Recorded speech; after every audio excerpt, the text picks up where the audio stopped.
ಮಾದಕ ವಸ್ತುಗಳು ದೇಶದ ಆಂತರಿಕ ಭಯೋತ್ಪಾದಕ ಎಂದು ಪತ್ರಿಕಾ ಭವನದ ಅಧ್ಯಕ್ಷ ಪತ್ರಕರ್ತ ಎಸ್ ಮಹೇಶ್ ಹೇಳಿದರು. ಪರಿವರ್ತನಾ ಟ್ರಸ್ಟ್ ಹಾಗೂ ಹಿಂದೂ ಜಾಗರಣ ವೇದಿಕೆ ವತಿಯಿಂದ ರಾಜ್ಯಾದ್ಯಂತ ಸಂಚರಿಸುತ್ತಿರುವ ಮಾದಕ ವಸ್ತು ವ್ಯಸನ ಜನಜಾಗೃತಿ ರಥಯಾತ್ರೆ ಸೋಮವಾರ ಪೇಟೆಗೆ ಆಗಮಿಸಿದ ಸಂದರ್ಭ ಜೆಸಿ ವೇದಿಕೆ ಬಳಿ ಆಯೋಜಿಸಿದ ಜಾಗೃತಿ ಕಾರ್ಯಕ್ರಮವನ್ನು ಉದ್ದೇಶಿಸಿ ಮಾತನಾಡಿದರು. ದೇಶದಲ್ಲಿ ಬಂದೂಕು ಹಿಡಿದು ಬಾಂಬ್ ಹಾಕಿ ಜನರ ಜೀವ ತೆಗೆಯುವ ಭಯೋತ್ಪಾದನೆ ಒಂದೆಡೆಯಾದರೆ, ಯುವಕರಿಗೆ ಮಾದಕ ವಸ್ತುಗಳನ್ನು ನೀಡುವ ಮೂಲಕ ಅವರನ್ನು ಮಾದಕ ವ್ಯಸನಿಗಳನ್ನಾಗಿ ಮಾಡುವುದರೊಂದಿಗೆ ಮಾದಕ ವಸ್ತುಗಳನ್ನು ಕಳ್ಳ ಸಾಗಾಣಿಕೆ ಮಾಡಲು ಬಳಸಿಕೊಳ್ಳುತ್ತಿದ್ದಾರೆ ಎಂದರು. ಕಾರ್ಯಕ್ರಮದಲ್ಲಿ ಉಪಸ್ಥಿತರಿದ್ದ ಪ್ರೇಮನಾಥ್ ಮಾತನಾಡಿ, ಇಂದು ಯುವ ಜನಾಂಗ ಮಾದಕ ವಸ್ತುಗಳಿಗೆ ಬಲಿಯಾಗುತ್ತಿರುವುದು ವಿಷಾದನೀಯವೆಂದರು. ವಿದ್ಯಾರ್ಥಿಗಳನ್ನು ಗುರಿಯಾಗಿಸಿಕೊಂಡು ಅವರನ್ನು ಮಾದಕ ವ್ಯಸನಿಗಳನ್ನಾಗಿ ಮಾಡುತ್ತಿದ್ದಾರೆ. ಒಮ್ಮೆ ಅವರು ಈ ಚಟಕ್ಕೆ ಬಲಿಯಾದರೆ ಅದರಿಂದ ಹೊರಬರುವುದು ಕಷ್ಟಕರ.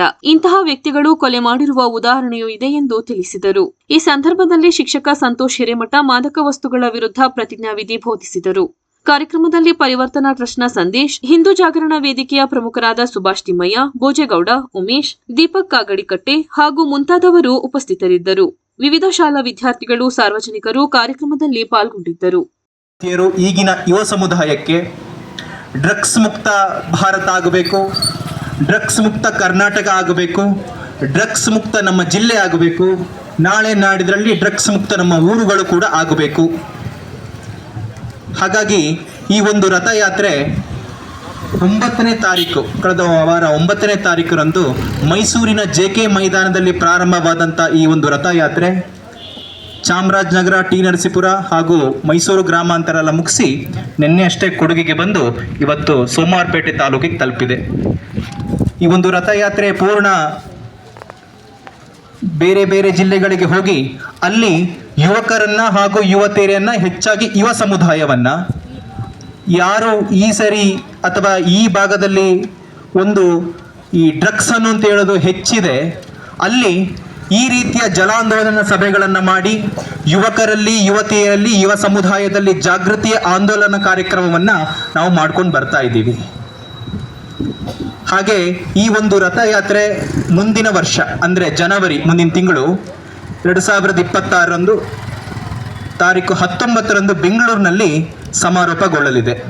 ಹಾಗಾಗಿ ಈ ಒಂದು ಕಾರ್ಯಕ್ರಮವು ಎಲ್ಲ ಕಡೆಗಳಲ್ಲಿ ಯುವ ಸಮುದಾಯ ಜಾಗೃತಿ ಆಗಬೇಕು, ತಮ್ಮ ಸಮಾಜವನ್ನು, ದೇಶವನ್ನು ಸದೃಢಗೊಳಿಸಬೇಕು, ಜೊತೆಗೆ ತಮ್ಮ ಜೀವನವನ್ನು ಕೂಡ ಒಳ್ಳೆಯ ದಿಕ್ಕಿನಲ್ಲಿ ತಗೊಂಡು ಹೋಗಬೇಕು ಅನ್ನುವಂತಹ ಒಂದು ಯೋಜನೆ ಇಟ್ಟುಕೊಂಡು ಈ ಒಂದು ರಥಯಾತ್ರೆಯನ್ನು ಮಾಡಿದ್ದೇವೆ.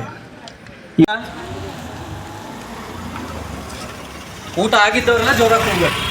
ಭೋಲೋ ಭಾರತ್ ಮಾತಾ ಕಿ, ಭೋಲೋ ಭಾರತ್ ಮಾತಾ ಕಿ. ಒಂದು 15 ನಿಮಿಷ ನೀವು ನಿಮ್ಮ ಕಾನ್ಸಂಟ್ರೇಷನನ್ನು ಈ ಕಡೆ ಕೊಡಬೇಕು. ಈ 15 ನಿಮಿಷ ಇಲ್ಲಿ ಏನು ಹೇಳ್ತಾರೆ ಅದನ್ನು ತಾವು ಕೇಳುವ ಮೂಲಕ ಈ ನಮ್ಮ ಸಮಾಜವನ್ನು, ವ್ಯಸನ ಮುಕ್ತ ಸಮಾಜವನ್ನು ಮಾಡಲಿಕ್ಕೆ ನಿಮ್ಮ ಒಂದು ಅಳಿಲು ಸೇವೆಯನ್ನು ಕೇಳುವ ಮೂಲಕ ನೀಡಬೇಕು ಅಂಥೇಳಿ ನಾನು ನಿಮ್ಮಲ್ಲಿ ವಿನಂತಿಯನ್ನು ಮಾಡ್ಕೊಳ್ತಾ ಇದ್ದೇನೆ. ಬಹುಶಃ ನೀವೆಲ್ಲರೂ ಇವತ್ತು ವಿದ್ಯಾರ್ಥಿನಿದ್ದೀರಿ, ಯುವ ಸಮೂಹ ಇದ್ದೀರಿ, ಪೋಷಕರುಗಳು ಬಹಳಷ್ಟಿದ್ದೀರಿ. ನೀವು ಇತ್ತೀಚೆಗೆ ದೃಶ್ಯ ಮಾಧ್ಯಮಗಳನ್ನು ನೋಡ್ತಾ ಇರ್ಬೋದು. ನೀವು ದೃಶ್ಯ ಮಾಧ್ಯಮಗಳಲ್ಲಿ ಎಲ್ಲ ಕಡೆ ಡ್ರಗ್ಸ್ ಎಷ್ಟರ ಮಟ್ಟಿಗೆ ಆಗ್ತಾಯಿದೆ, ರೇವ್ ಪಾರ್ಟಿ ಅನ್ನುವಂತಹ ನೆಪಗಳಲ್ಲಿ ಯುವಕರುಗಳು ಸೇರಿಕೊಂಡು ನಡೆಸುವಂತಹ ಪಾರ್ಟಿಗಳಲ್ಲಿ ಡ್ರಗ್ಸನ್ನು ಸೇವನೆ ಮಾಡಿ ಅವರು ಮನುಷ್ಯರಾಗಿದ್ದಂಥವರು ಡ್ರಗ್ಸ್ ಸೇವನೆ ಮಾಡಿದ ನಂತರ ರಾಕ್ಷಸರಾಗಿ ವರ್ತನೆ ಮಾಡಿ ಜೊತೆಯಲ್ಲಿದ್ದಂಥವರನ್ನೇ ಕೊಲೆ ಮಾಡುವಂತಹ ಮಟ್ಟಕ್ಕೆ ಇವತ್ತು ಡ್ರಗ್ಸ್ ಅನ್ನುವಂತಹದ್ದು ಇವತ್ತು ಒಬ್ಬ ಮನುಷ್ಯನನ್ನು ಬದಲಾವಣೆ ಅಂತ ಮಾಡುವಂಥ ಸ್ಥಿತಿಗೆ ನಾವು ಬಂದು ಹೋಗ್ಬಿಟ್ಟಿದ್ದೀವಿ. ಇದರ ಬಗ್ಗೆ ಜಾಗೃತಿಯನ್ನು ಮೂಡಿಸಬೇಕಾದಂತಹ ಅನಿವಾರ್ಯವಾದಂತಹ ಪರಿಸ್ಥಿತಿಗೆ ಇವತ್ತು ನಾವೆಲ್ಲವೂ, ನಮ್ಮ ಸಮಾಜ ಬಂದು ನಿಂತಿದೆ. ಆ ಹಿನ್ನೆಲೆಯಲ್ಲಿ ಇವತ್ತು ದೇಶದ ರಕ್ಷಣೆ ಆಗಬೇಕು, ಸ್ವಸ್ಥ ಸಮಾಜದ ನಿರ್ಮಾಣ ಆಗಬೇಕು ಅನ್ನುವಂತಹ ನಿಟ್ಟಿನಲ್ಲಿ ಈ ಒಂದು ಜನಾಂದೋಲನ ರಥಯಾತ್ರೆ ಇವತ್ತು ಸೋಮವಾರಪೇಟೆಗೆ ಬಂದಿದೆ. ಈ ಒಂದು ರಥಯಾತ್ರೆಗೆ ಜೊತೆಯಲ್ಲಿ ಬಂದಿರುವಂತಹ ಎಲ್ಲರನ್ನ ಕೂಡ, ವಿದ್ಯಾರ್ಥಿಗಳನ್ನು ಸೇರಿದಂತೆ ಸಮಾಜದ ಎಲ್ಲ ಪ್ರಮುಖರುಗಳನ್ನು ಕೂಡ ತುಂಬು ಹೃದಯದ ಸ್ವಾಗತವನ್ನು ಬಯಸುತ್ತಾ ಈ ಕಾರ್ಯಕ್ರಮವನ್ನು ಪ್ರಾರಂಭ ಮಾಡ್ತಾ ಇದ್ದೇವೆ. ಈ ಒಂದು ಕಾರ್ಯಕ್ರಮವನ್ನು